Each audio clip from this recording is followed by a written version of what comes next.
Assalamualaikum warahmatullahi wabarakatuh. Alhamdulillahi rabbil alamin. Nahmaduhu wa nasta'inuhu wa nastaghfiruh wa nuqirru bi wahdaniyatihi iqrar as-sadiqin wa na'udzu billahi min shururi anfusina wa min sayyiati a'malina. من يهد الله فلا مضل له ومن يضلل فلا هادي له أشهد أن لا إله إلا الله وحده لا شريك له يحيي ويميت وهو على كل شيء قدير وأشهد أن محمدا عبده ورسوله وصفيه من خلقه وحبيبه اللهم صل وسلم وبارك على حبيبنا وشفيعنا سيدنا ومولانا محمد صلى الله عليه وسلم وعلى آله وأصحابه أجمعين. يا أيها الناس اتقوا ربكم الذي خلقكم من نفس واحدة وخلق منها زوجها وبث منهما رجالا كثيرا ونساء واتقوا الله الذي تساءلون به والأرحام إن الله كان عليكم رقيبا.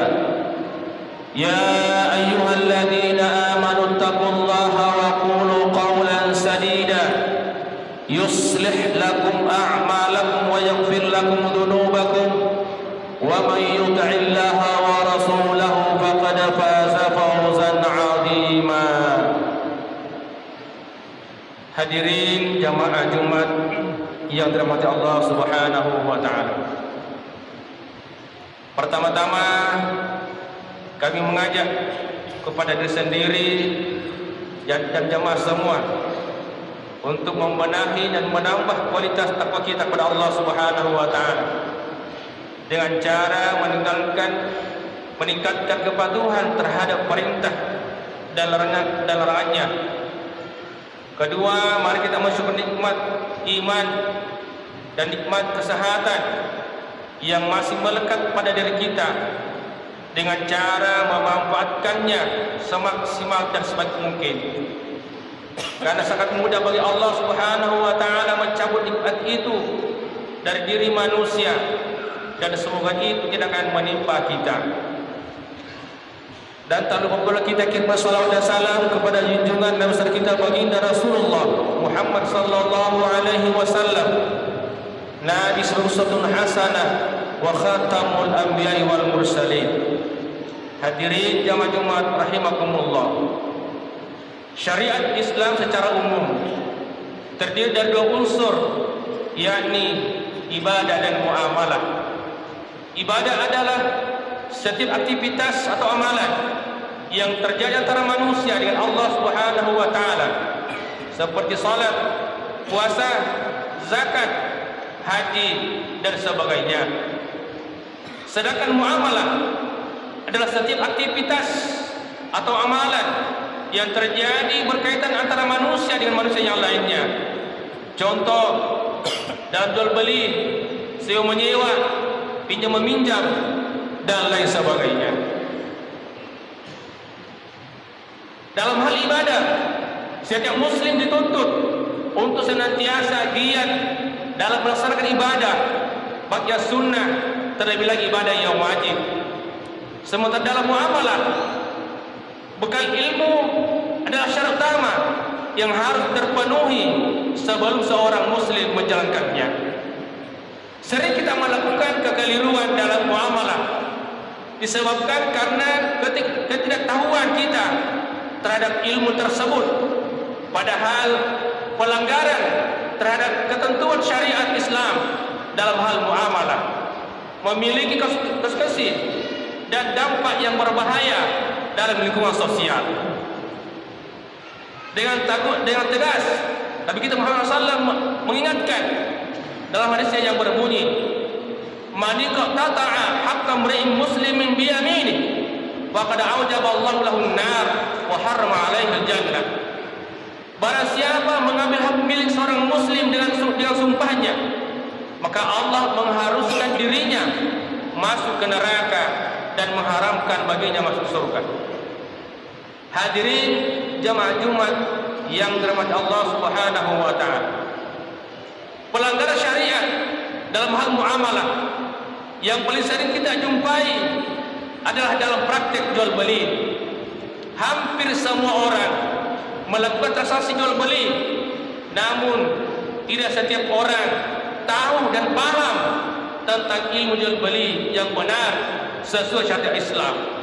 Oleh karena itu, pada kesempatan yang berbahagia ini, khatib akan menyampaikan terkait larangan dalam jual beli yang sering kita jumpai di tengah masyarakat. Hadirin jamaah Jumat rahimakumullah. Larangan yang pertama, manipulasi timbangan atau mengurangi takaran.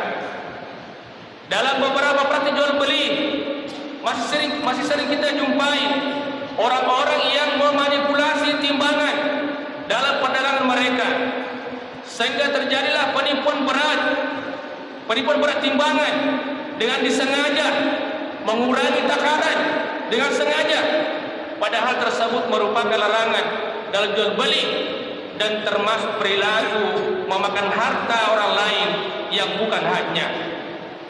Dalam Al-Quran surah Al-Mutaffifin ayat 1-3 Allah berfirman, "Wailul lil mutaffifin." Celakalah bagi orang-orang yang curang dalam menakar dan menimbang. Alladzina idza talu 'alan nas yastawfun, yaitu orang-orang yang apabila menerima takaran dari orang lain mereka minta dicukupkan. Wa idza kaluhum aw wazanum yakhsirun, dan apabila mereka menakar atau menimbang untuk orang lain mereka mengurangi. Memenuhi timbangan adalah langkah penting dalam merealisasikan sifat amanah dan jujur. Amanah dan kejujuran dalam menimbang ataupun menakar dan mengukur adalah upaya dalam menciptakan keadilan sosial. Sebagaimana Allah Subhanahu wa taala berfirman dalam surah Al-Isra ayat 35 yang berbunyi, "Wa auful kaila idza qiltum wazinu bil qistasil mustaqim, dzalika khairu wa ahsanu ta'wila."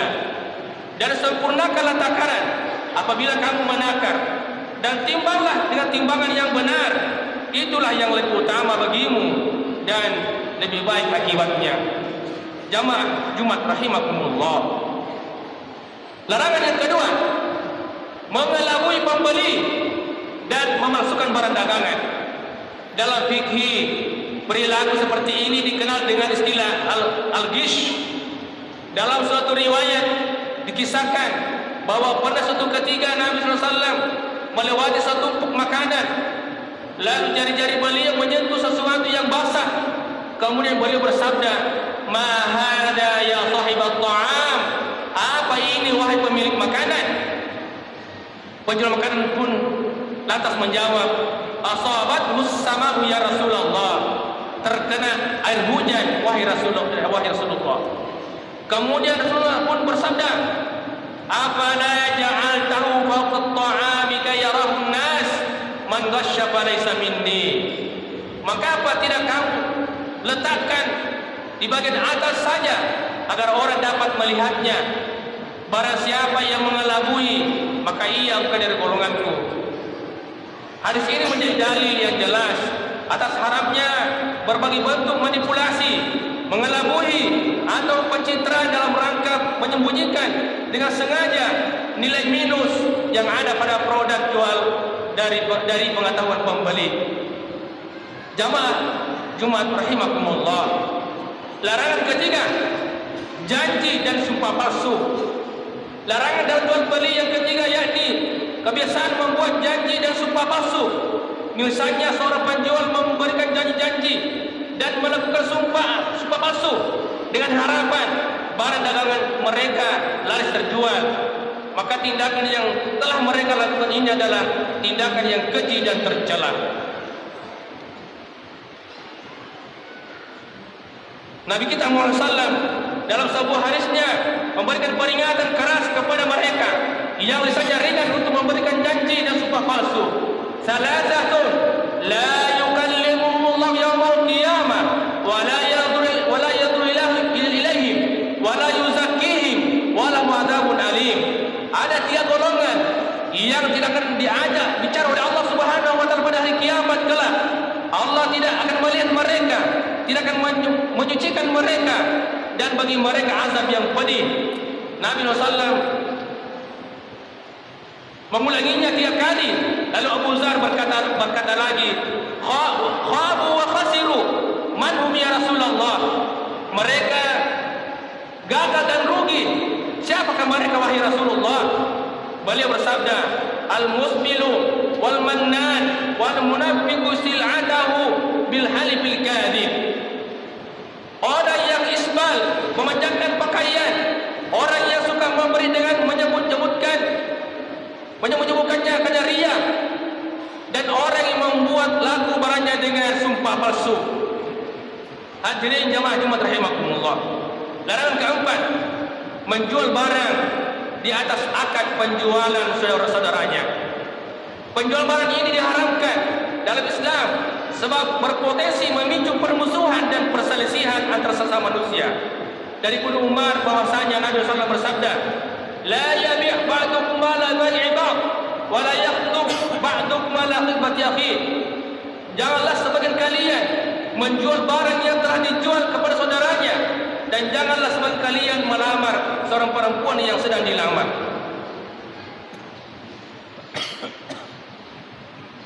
Sebagai contoh, seorang penjual pisang telah sepakat dengan pembeli yang akan membeli 1 karung dengan harga 90.000. Tak lama kemudian datang seseorang ingin membeli pisang yang sudah akan dibeli oleh pembeli tadi.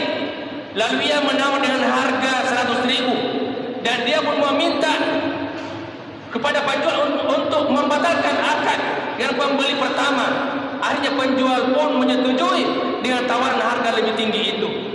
Praktik ini adalah praktik jual beli yang dilarang dalam Islam. Dampak negatifnya akan terjadi perselisihan dan kebencian antara sesama. Sementara Islam memerintahkan untuk mempererat ukhuwah dan hubungan antara sesama. Hadirin jamaah Jumat rahimakumullah. Dengan demikian, betapa pentingnya perilaku jujur dengan kondisi apapun. Ucapan yang lebih baik dan tulus akan semakin indah, walaupun terkadang ketika berkata jujur masih banyak orang yang tidak suka dengan tindakan dan perilaku kita. Namun pada dasarnya kejujuran dapat memberikan banyak manfaat bagi kita semua. Kejujuran yang telah kita perbuat akan mengantarkan kita pada kesuksesan serta kebahagiaan. Kesuksesan dan kebahagiaan bukan hanya sesuatu yang dapatkan di dunia, akan tetapi terlebih hari kelak insyaallah. Demikian barakallahu li wa lakum. Ud'ullaha wa antum muqinuna bil ijabah.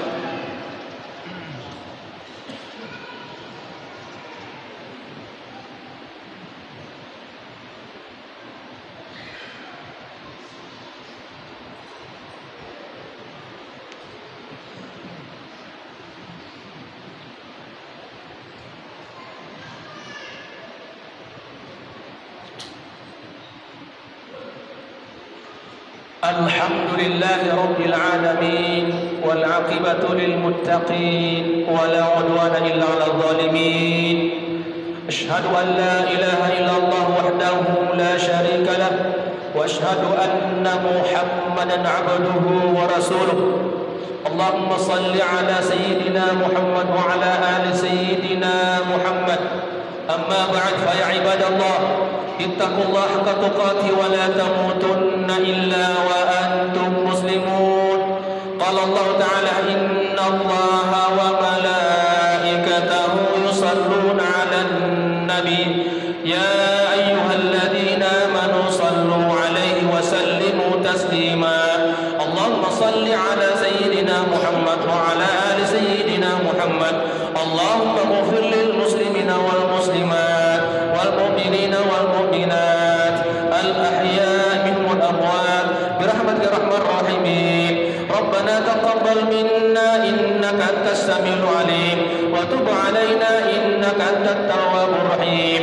ربنا آتنا في الدنيا حسنة وفي الآخرة حسنة وقنا عذاب النار. عباد الله، إن الله يأمر بالعدل والإحسان وإيتاء ذي القربى وينهى عن الفحشاء والمنكر والبغي يعظكم لعلكم تذكرون. وما توفيقي إلا بالله، عليه توكلت وإليه أنيب. فستذكرون ما أقول لكم وأمري إلى الله، إن الله بصير بالعباد. وأقم الصلاة.